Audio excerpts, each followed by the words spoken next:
و ایامہ ہے۔ امام بخاری رحمۃ اللہ علیہ ایک دن اپنے استاد اسحاق بن راہویہ کی مجلس میں املا میں بیٹھے ہوئے تھے۔ استاد نے شاگردوں سے بڑے افسوس سے کہا کاش کوئی طالب علم ایسا ہوتا جو صحیح حدیثوں کو جمع کر لیتا، کاش کوئی طالب علم ایسا ہوتا جو صحیح حدیثوں کو جمع کر دیتا۔ امام بخاری کے دل میں بات یہ لگ گئی۔ کچھ عرصے بعد انہوں نے خواب میں دیکھا کہ اللہ کے رسول صلی اللہ علیہ وسلم آپ کے پاس بیٹھے ہوئے، امام بخاری رحمۃ اللہ علیہ آپ کو پنکھا جل رہے ہیں اور مکھیاں دور بھگا رہے ہیں آپ کے چہرے انور سے، نبی محمد صلی اللہ علیہ وسلم کے چہرے۔ اس وقت جو خواب کی تعبیر بیان کیا کرتے تھے امام بخاری نے خواب بیان کیا، تعبیر معبروں نے بتلائی کہ آپ حدیث رسول سے کذب کو دور فرمائیں گے، جھوٹ کو اور جو غلط ملت چیزیں اللہ کے رسول صلی اللہ علیہ وسلم کے فرمان میں آ لکھتی ہیں ان کو دور بھگائیں گے۔ پھر امام بخاری رحمۃ اللہ علیہ نے صحیح کو لکھنے میں کا عزم کیا، یعنی صحیح بخاری کو، اور اس میں مشغول ہو گئے۔ 6 لاکھ حدیثوں کا سرمایہ سامنے رکھا بخاری شریف کو لکھنے کے لیے، 6 لاکھ حدیثیں سامنے رکھی اور 16 سال کی طویل مدت میں 16 سال لگائے اس کتاب کو لکھنے کے لیے۔ یہ بڑا مختصر بتا رہا ہوں میں آپ کو، جمعہ اس کی اجازت نہیں دیتا ہے، یہ تو لمبی چیزیں ہیں خود جاننے کے لیے، خود پڑھنے کے لیے۔ یہ ہمارے آئیڈیل ہیں، یہ ہمارے بزرگان دین ہیں جنہوں نے حدیث سے رسول کی خدمت میں پوری زندگی گزار دی۔ 16 سال لگے، جب فارغ ہوئے وہ بھی حرم نبوی کے اندر 60 سے زائد بخاری جب لکھی گئی تو اس کی شرح لوگوں نے لکھی، 60 سے زیادہ لوگوں نے امام بخاری رحمۃ اللہ علیہ کی صحیح کی شرح لکھی ہوئی، سمجھایا۔ اسی کے اوپر اگر پورا ایک کتب خانہ کھول دیا جائے اور صرف بخاری کی بات کی جائے تو اسی سے کتب خانے کی دیوار بڑھ جائے گی کہ بخاری کی یہ فضیلت، یہ خاصیت، یہ خاصیت، یہ خاصیت، یہ خاصیت، یہ خاصیت۔ اتنا کام کیا باضابطہ طور پر محدثین اکرام جب اس کو لیتے تھے اور اس کو جب پیش کیا گیا، سب نے کہا کلام مجید کے بعد سب سے صحیح ترین کتاب بخاری۔ آج بھی درجہ وہی ہے، کوئی چیلنج کرنے والا نہیں آیا اس کو، سب لوگ اسی سے حدیثیں لیتے ہیں۔ پھر امام مسلم کی اگر میں سمانے بیان کروں تو وہ بھی ایسی ہوگی، پھر امام ابو داؤد کی، امام ابن ماجہ کی۔ تو یہ حدیث کی کتابیں جو آج ہمارے پاس صحابہ اکرام کی زبانی، ان کے شاگردوں کی زبانی لکھی ہوئی شکل میں موجود ہے، یہ عظمت رسول کی دلیل ہے۔ یہ اس بات کی دلیل ہے کہ محدثین اکرام بزرگان دین نے نبی محمد صلی اللہ علیہ وسلم سے اتباع اور فرمانبرداری کے حق کو مکمل طور پر ادا کیا ہے، ایسا لا کر رکھ دیا ہے کہ آپ جس ٹاپک، جس عنوان، جس حالت کے تحت ہمارے نبی کا فرمان دیکھنا چاہیں آپ کو موجود مل جائے گا۔ تو پھر اس بات کی طرف کیسے جایا جائے، اس فتنے کو کیوں نہ دبایا جائے کہ کوئی شخص آئے اور قرآن کی بات کرے، عظمت رسول کو چھوڑ دے، اللہ کے کلام کی تو بات کرے، اور جو کلام خود صحابہ اکرام بزرگان دین کے واسطے سے جمع کیا گیا اس کو تو مانے وہ صحیح، لیکن انہی کے واسطوں سے لائی ہوئی حدیث رسول کو انکار کر دے کہ بھائی اس میں غلط ملت ہے، اسلام اسی سے اختلاف ہوا ہے۔ تمام محدثین کا اس بات پر اتفاق ہے کہ حدیث میں اور قرآن میں کوئی اختلاف نہیں ہے، ایک بھی موضوع، گفتگو، بات ایسی نہیں ہوگی جو قرآن اور حدیث میں ٹکراتی ہو۔ لاکھوں حدیثوں میں سے مسلمان ہی ایک ایسی قوم ہے اور اسلام ہی ایک پوری دنیا کے اندر ایسا مذہب ہے کہ جس کے ماننے والوں نے اپنے نبی، اپنے پیغمبر کی ہر حالت کو قلم بند کیا ہے، اور اتنی حفاظت کے ساتھ قلم بند کیا ہے کہ دشمنان اسلام چاہ کر بھی اس میں جو ہے دخل نہیں دے سکتے۔ کوئی اور دھرم نہیں ملے گا آپ کو اتنا پختہ باضابطہ تاریخ، شام، صبح، دوپہر نوٹ کر کے کتابیں آگے آ گئی۔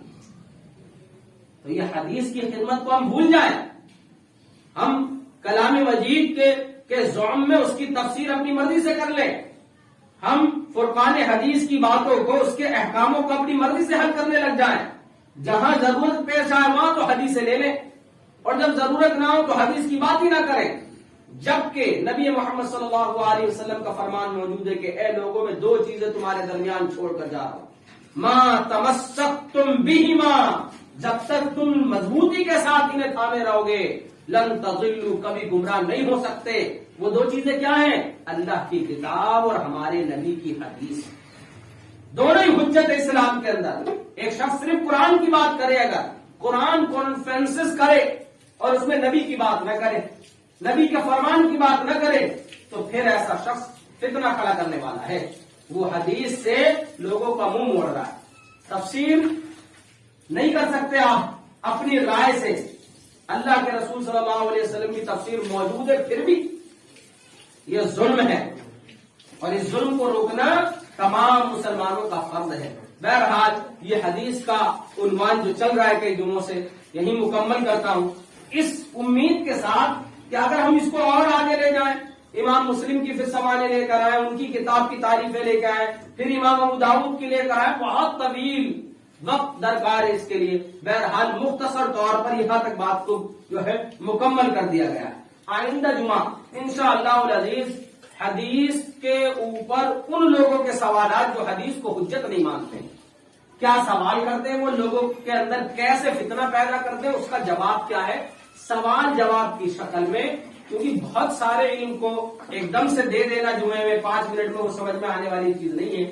تو کوشش کروں گا اللہ رب العزت کی توفیق سے کہ وہ بآسانی عوام الناس اہل قرآن کے فتنوں سے محفوظ ہو جائے، اور ہمارے نبی کی جو باتیں ہیں جس کو اللہ رب العزت نے حجت قرار دیا ہے، جو ہمارے لیے ایمان لانے کے لیے انتہائی ضروری ہے، جس سے ہمارا اسلام جڑا ہوا ہے.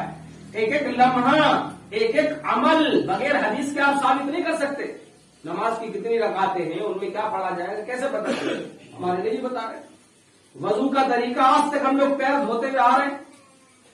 وضو میں کیا کرتے ہیں، ٹکنے تک پیر دھونا. کلام مجید میں کیا لکھا ہوا ہے، فاغسلوا وجوہکم وایدیکم الی المرافق وامسحوا، مسح کرو برؤوسکم، اپنے سروں کا، اور واو لگایا اللہ تعالیٰ نے، وارجلکم، اور پیروں کا. اعتراض کرنے والے کہتے ہیں یہ قرآن میں تو ضمیر اپنے پاس قریب لوٹے گی نا، تو جیسے مسح کی بات آ رہی ہے کہ مسح کرو اپنے سروں کا، اور بعد میں اللہ نے کہا اور پیروں کا، تو پیروں کا کیا کرنا ہے، مسح کرو. کیوں پیچھے اور لے جاتے ہو کہ نہیں جی چہرے کی طرح دھوئیں گے پیر کو؟ کیونکہ ہمارے نبی کا طریقہ یہ ہے. صحابہ نے ہمیں یہ بتلایا کہ نبی کو پیر دھوتے ہوئے دیکھا، لہذا قرآن کی آیت کی ہم تفسیر کریں گے کہ یہاں ضمیر عام کے خلاف فغسلوا کی طرف لوٹ رہی ہے، دھو. اگر حدیث نہ ہو تو پھر پیروں پہ مسح چلے گا، پھر تو شیعوں کی طرح کہ جی قریب کی طرف لوٹے گی.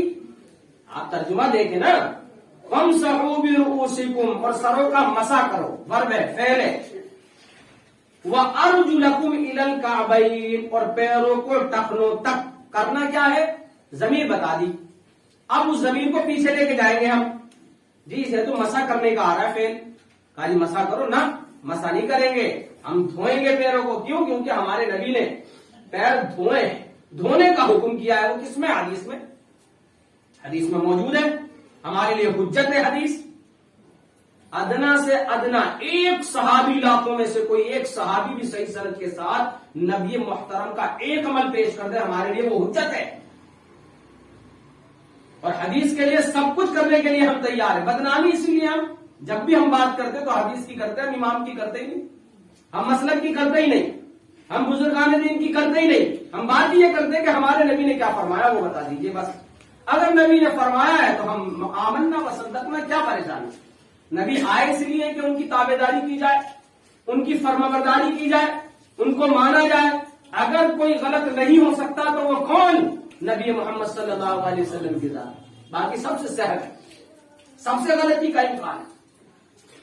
اور اسی لیے حدیث کا یہ کام ہوا ہے. یہ محنتیں ہیں ہزاروں صحابہ کرام کی، محدثین اعظام کی.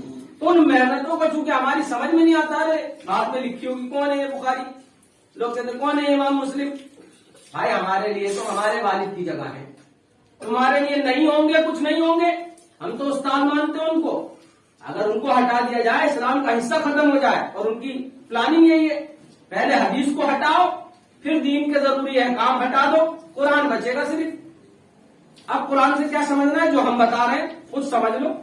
ایسا نہیں ہوتا ہے. تو بہرحال اللہ رب العزت احکم الحاکمین سے اخیر میں دعا ہے کہ اللہ تعالیٰ صحیح معنوں میں ہمیں دین اسلام پر چلنے کی توفیق عطا فرمائے. جب تک ہمیں زندہ رکھے، دین پر، اسلام پر زندہ رکھے، اور ہم سے حدیث کی خدمت، قرآن کی خدمت لیتا رہے. مولا ہم سے وہی کام لے جس سے وہ راضی ہو، ہر اس کام سے ہماری حفاظت فرما جس پر اللہ رب العزت کا فیض و قدم نازل ہوتا.